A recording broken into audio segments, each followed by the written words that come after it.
n'Orugo television. Afam butapita. Afa in Orugo TV ablokwana obiembe enwiwo. Ona afia na Dubai, ona afia na Malaysia, ona US, ona Boy na Dubai, Igbo na obodo Igbo, ebe open up ko yamo. I got there live and direct. That time no never na Allen na United Arab Emirates. Kai de kan de John D Igbo na ebe ahụ. Etu ifesi eme. Kai mal ko na abanye kwa na here because no Orugo television. I got there wotalo na ifo obu na etu si afi kpọmkwem. I'll be right back.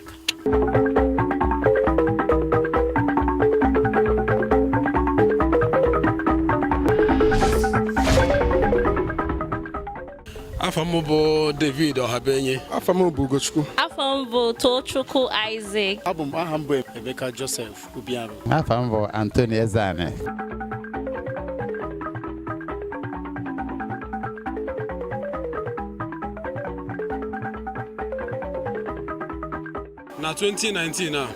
Na 2019 enweghị m onye ọwụna na-akwụnyere na election ịghọtago adịghị m atụrụ onye ọmụna votu achọghịzi m ịtụrụ onye ọwụna anyị fụrụ na seat that day anyị were as our president after all ọbọdụ votu anyị ka aja kaụntụ fanwe na nwa ha nwee ndị ha na-eti dị so ha maka ha si eme onye ọna ha wuru tinyere anyị that place anyị na ya na-abịa igwodo okwe ka anyị si egwodobe ya mbọ ndị ọwụna nọ Naịjirịa ọbaghị uru na anyị na-aga atụ votu ọbaghị uru ka ọ chọghọ m ịtụ ka ọ sị enwezi onye a na-atere na-eme ihe ndị mmadụ kwuru onye gara ode a omewe sọsọ ihe na famili ya chọọ so ka isi na nna apụtakwana akwụ na narị egbu onwe m icheke ya otu anyị nọ here anyị na-enweta a lot of information ihe ndị na-eme na Nigeria ịghọtara because at first APC bịara anyị efile na ihe ga-adị mma ma APC bịa but anyị hụla na ihe a na-adị mma instead ihe na-emebichi na-aga so otu ha nwansi bịa mee change of government at least ka PDP nlaghachikwa die ka amakwa ma ihe ọ ga-adịkwa mma otu ọ dị mgbe mbụ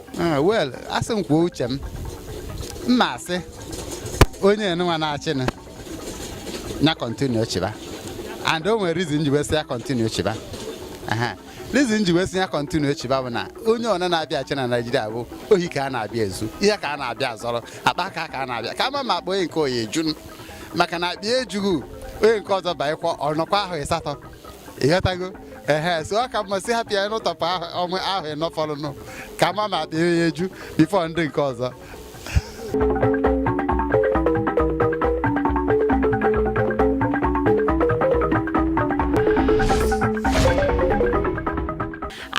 Tochi Dubai. Afam Ugochukwu. Aham Emeka Joseph Ubiaro. My name is Abdul Hasib. Biko onye ọbụla ka akwa ahụ na-awọchi Orugo TV. Orugo TV. Orugo TV.